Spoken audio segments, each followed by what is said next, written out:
Hi friends. Welcome to my channel. Today's topic is loss on drying. What is loss on drying? Loss on drying is a widely used test method to determine the moisture content of a sample, although occasionally it may refer to the loss of any volatile matter from the sample. Unless otherwise directed in the individual monograph, conduct the determination of loss on drying on a 1.0 to 2.0 G test specimen.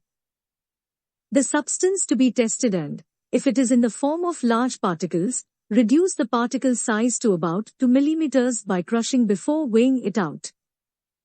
The temperature specified in the monograph is to be regarded as being within the range of plus or minus 2 degrees C of the stated value. Where capsules are to be tested, use a representative sample mixture, excluding the capsule shell, and it's not fewer than 4 capsules.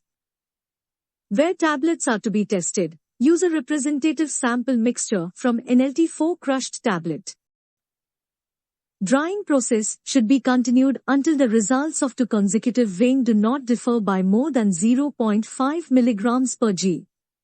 As a starting point, the recommended default value is automatic shut-off value, 1 mg 60 seconds. Loss on drying is calculated by heating the given sample below its melting point in an oven. Why loss on drying is important? The new drug substance is known to be hygroscopic or degraded by moisture. High moisture lead to sticking, picking, inappropriate flow of blend.